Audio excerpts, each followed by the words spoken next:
Hello everyone and welcome to my YouTube channel. तो इस video में जो है मैं बहुत सारे आपके क्वेश्चंस के आंसर देने वाली हूँ। बहुत ज्यादा रिक्वेस्ट आया था कि एक Q&A वीडियो बना लो, तो ये मैं वीडियो आप लोगों के लिए डेडिकेट करके बना रही हूँ। इस वीडियो में जो है मोस्टली क्वेश्चंस जो मैं आंसर करने वाली हूँ वो आपसे आपके थ्रू ही पूछा गया है इन माई DMs, कमेंट्स एंड इवन मैंने कुछ पोस्ट भी किए थे कि आप कुछ पूछना चाहो तो पूछ सकते हो। तो इस वीडियो में जो है मैं आपके सारे क्वेश्चंस के आंसर देने की कोशिश करूंगी। तो या लेट्स स्टार्ट द वीडियो। मैंने यहाँ पे जो है सारे क्वेश्चंस लिख के रख लिए हैं। सबसे फर्स्ट क्वेश्चन ये है कि मैं कौन सा कोर्स कर रही हूँ एंड मैं मेन कैंपस में हूँ या किसी एफिलिएटेड कॉलेज में हूँ। तो मैं कर रही हूँ मास्टर्स इन एजुकेशन एंड मैं FMC से हूँ, मतलब faculty of main campus in education department. फिर एक क्वेश्चन था कि अगर आप मेन फैकल्टी में हो तो आप इतनी दूर क्यों जाते हो बाहर। तो मैंने वीडियो में बहुत लोगों ने देखा था कि मैं बाहर जाती हूँ, बाहर मेरा डिपार्टमेंट है। तो ये इसलिए क्योंकि एजुकेशन डिपार्टमेंट जो है वो कमच्छा पे है, वो मेन फैकल्टी ही कमच्छा पे है, इसलिए हमें बाहर जाना पड़ता है। वो जो है कैंपस के अंदर नहीं है, तो कोई एफिलिएटेड नहीं है, वो मेन कैंपस का ही है, बट वो बाहर बना है इसलिए हमें दूर जाना पड़ता है। देन UG वालों का अलॉटमेंट कब से शुरू होगा। तो UG वालों का जो है अलॉटमेंट, फर्स्ट राउंड का अलॉटमेंट जो है 8 अगस्त से स्टार्ट हो रहा है। नोटिफिकेशंस आ गए हैं, आप जाके चेक कर सकते हो, नहीं तो मैं यहाँ इंसर्ट कर लूंगी तो आप वहां भी देख सकते हो अच्छे से। देन कॉल लेटर कब आएगा। तो PG वालों का जो है कॉल लेटर आने वाला है 5 अगस्त से 6 अगस्त के बीच में। ये जो कॉल लेटर है कुछ इस तरीके का दिखता है, मैं अपने टाइम का आपको दिखा रही हूँ। यहाँ पे सब कुछ मेंशन होता है, आपको कब आना है, क्या डॉक्यूमेंट लेके आना है।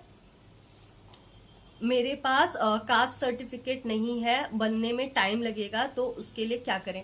तो मैंने जो है इंपॉर्टेंट डॉक्यूमेंट का लिस्ट जो है आपको बताया था मेरे पिछले वीडियोस में, आप जाके देख सकते हो। और इनमें से अगर कोई भी डॉक्यूमेंट आपके पास नहीं है तो उसके लिए जो है आप अंडरटेकिंग सबमिट कर सकते हो, जिसमें आपको टाइम मिलेगा एंड उस बीच आप बनवा के फिर जमा कर देना। देन क्लासेस कब से शुरू होंगे। तो क्लासेस जो है आपका स्टार्ट हो रहा है फ्रॉम 11 अगस्त। तो 11 अगस्त से आपका क्लास स्टार्ट होने वाला है। फिर कुछ क्वेश्चंस थे कि हॉस्टल अलॉटमेंट कब होता है। तो हॉस्टल अलॉटमेंट जो है फिजिकल वेरिफिकेशन के बाद ही होता है, उससे पहले नहीं होता। मैंने आपको वीडियो में बताया भी था कि हॉस्टल अलॉटमेंट का जो है वो फिजिकल वेरिफिकेशन के बाद ही होगा, उससे पहले कुछ नहीं होने वाला है। हॉस्टल अलॉटमेंट का लिस्ट कब निकलता है। तो हॉस्टल अलॉटमेंट का कोई लिस्ट नहीं निकलता, मैं इस वीडियो में भी आपको बता दूं। देखो, हॉस्टल अलॉटमेंट जो है फिजिकल वेरिफिकेशन के बाद जिनको अलॉट होता है उनको मेल पे आता है मैसेज। उस मैसेज में आपको पेमेंट के डिटेल्स दिखाए रहते हैं, मैं आपको यहाँ मेंशन करके दिखा दे रही हूँ। ये इस तरीके का कुछ दिखता है जो मुझे आया था। इसमें जो है आपको पेमेंट डिटेल, पासवर्ड सब दिखाया होता है, तो आपको जाके पेमेंट करना होता है। एंड जो रिसीट है आपको वो रिसीट निकाल के ले जाके अपने डिपार्टमेंट में जमा करना होगा, जब आप फीस जमा कर लोगे तब। एंड जब रिसीट आप दोगे ना वहां ले जाके, तो वो एक आपको लिस्ट बनाएंगे जिन स्टूडेंट्स ने पेमेंट कर लिया है उनका। एंड फिर वो आपके डिपार्टमेंट से जो है आपके हॉस्टल भेजेंगे एंड उसके बाद आपको हॉस्टल अलॉट होगा। तो इसमें थोड़ा टाइम लगता है, ये टाइम टेकिंग है। जैसे फर्स्ट लिस्ट वालों का जिनका फर्स्ट टाइम में ही अलॉटमेंट हो रहा है उनको भी 1 हफ्ते का टाइम लगता है। तो इस तरीके से जो है टाइम लगता है। फिर सेकंड लिस्ट बनती है, फिर सीट्स कितने बचे हैं वो पता चलते हैं, फिर नया लिस्ट निकलता है, मतलब नए मेल्स जाते हैं, फिर उसके बाद फिर वैसा ही प्रोसेस होता है। तो ये बहुत लंबा प्रोसेस है, बहुत टाइम टेकिंग प्रोसेस है। महीने 2 महीने लग जाते हैं सारे लोगों का हॉस्टल अलॉट होने में। तो ये टाइम टेकिंग प्रोसेस है, होप आपको समझ में आया होगा। फिर नेक्स्ट क्वेश्चन था कि स्पॉट राउंड में फिर से रजिस्ट्रेशन करना पड़ता स्पॉट राउंड में फिर से रजिस्ट्रेशन करना पड़ता है कि नहीं। तो यस, स्पॉट राउंड में आपको फिर से अलग से रजिस्ट्रेशन करना पड़ता है एंड वही लोग रजिस्टर कर सकते हैं जिनको अभी तक कोई भी सीट जो है अलॉट नहीं हुआ है। ऐसा नहीं कि आपको एफिलिएटेड मिल गया है पर आपको मेन कैंपस चाहिए तो आप फिर से रजिस्टर कर लो, नहीं, ऐसा नहीं होता है। जिनको कोई सीट नहीं मिला है वही रजिस्टर करते हैं इसको।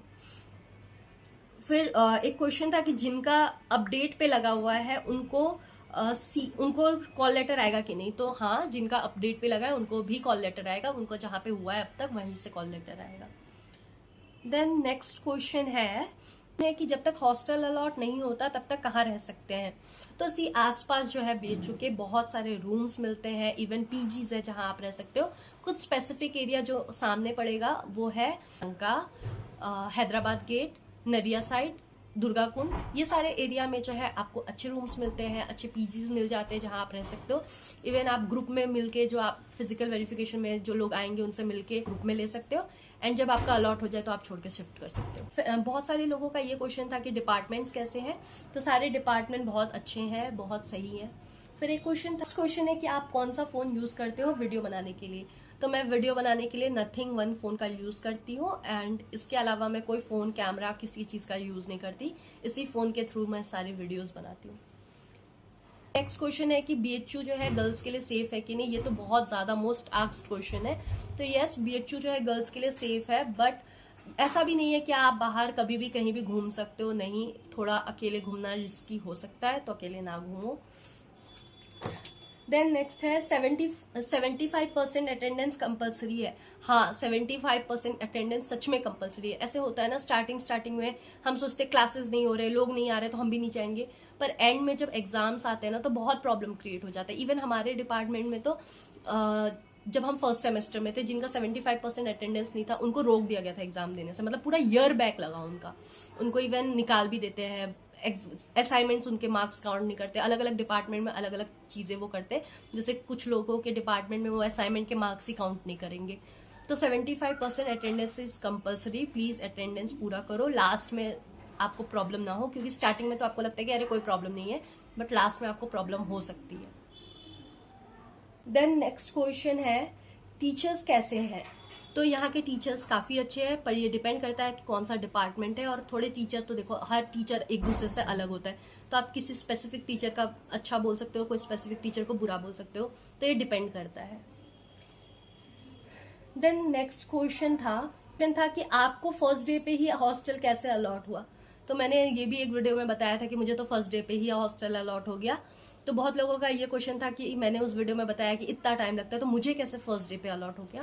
तो मैं बता दूं कि मेरा जब अलॉटमेंट था, फिजिकल वेरिफिकेशन के बाद सेकेंड डे हमारा ओरिएंटेशन प्रोग्राम था। तो ओरिएंटेशन प्रोग्राम में ना जो वार्डन, मतलब ओरिएंटेशन प्रोग्राम के दिन ना हेड आई थी, जो हॉस्टल की हेड जिनको सिलेक्ट किया गया था, जो सारा चीज कंट्रोल कर रही थी या देख रही थी, मुझे अभी अच्छे से याद नहीं उनका कौन सा पोस्ट था या क्या था, बट वो आई थी, वो हमें बता रही थी कि हॉस्टल्स क्या होंगे, कैसे अलॉट होंगे, एंड रूल्स रेगुलेशंस बता रही थी। तो उस समय तक ना फिजिकल वेरिफिकेशन वाले दिन ही मुझे मेल आ चुका था, मैंने पेमेंट कर दिया था, एंड मैंने रिसीट जो है वो उस दिन मैंने, जब मैं ओरिएंटेशन के दिन फर्स्ट डे गई थी, उस दिन मैंने जमा कर दिया था वहां पे ऑफिस में।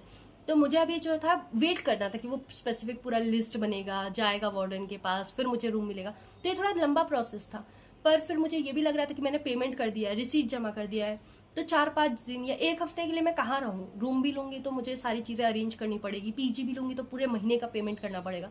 तो मैं थोड़ा इस चीज का मैं सोच रही थी, तो मुझे वो दिख गई, तो मैंने उनसे जाके बात की कि मुझे दे दे रूम, या तो एज अ गेस्ट ही रख ले हॉस्टल में, क्योंकि ऑलरेडी मैंने पेमेंट कर दिया है। तो वो मान गई, और उन्होंने मुझे कहा कि मैं एक और पेमेंट रिसीप्ट निकाल लूं और हॉस्टल जाऊं एंड वार्डन से कहूं कि उन्होंने मुझे भेजा है, तो वार्डन मुझे दे देंगी रूम। तो मैं गई वापस हॉस्टल, जिस हॉस्टल में मुझे अलॉट हुआ था, क्योंकि वो हॉस्टल का नाम जो है वो रिसीट में लिखा ही हुआ था, कौन सा हुआ है जिसका मैंने पेमेंट किया था। तो मैं गई एंड देन मैंने बात किया उनसे, एंड उन्होंने मुझे रूम दे दिया। इस तरह से जो है मुझे पहले दिन ही हॉस्टल रूम मिल गया। BHU में क्या क्या फैसिलिटीज मिलती है। तो BHU में जो है हेल्थ कार्ड मिलता है, जिसमें आप फ्री इलाज करा सकते हो BHU के हॉस्पिटल में। यहाँ सुंदरलाल हॉस्पिटल है, जो बहुत बड़ा हॉस्पिटल है, बहुत दूर दूर से लोग आते हैं। इवन स्टूडेंट के लिए हेल्थ सेंटर्स है, जहाँ वो अपना इलाज करा सकते हैं एकदम फ्री में। एंड दूसरा है फ्री बस सर्विसेज है, जो पूरे कैंपस में चलती है। फिर लाइब्रेरी है जो फ्री है, एंड देन आपको फ्री वाईफाई मिलता है, एंड बहुत सारे स्कॉलरशिप, ये सब चीज आती रहती है। इवन हॉस्टल फैसिलिटीज मिलती हैं, हॉस्टल बहुत अच्छा है, खाना अच्छा है, तो बहुत कुछ है। पर हॉस्टल से रिलेटेड मैं एक स्पेसिफिक अलग वीडियो बनाऊंगी, जिसमें आपको मैं सब बताने वाली हूँ, तो वो भी वीडियो आप जरूर देखना। फिर नेक्स्ट क्वेश्चन है BHU का प्लेसमेंट कैसा है। तो BHU का placement is not good. IIT IMS ये सबका थोड़ा तो ठीक है, बट हमारे जो बाकी डिपार्टमेंट्स है उनके प्लेसमेंट कुछ खास अच्छा तो है नहीं, ये सच है, यही रियलिटी है। तो होप मैंने सारे आधे से ज्यादा क्वेश्चंस का आंसर देने की कोशिश किया, मैंने मोस्ट ऑफ द क्वेश्चंस के आंसर्स देने की कोशिश की। फिर भी आपको अगर लगता है कि कुछ क्वेश्चंस मिस है जिसके आपको आंसर्स चाहिए, तो please let me know in the comment. I will try to make a next video on it. Thank you, bye bye.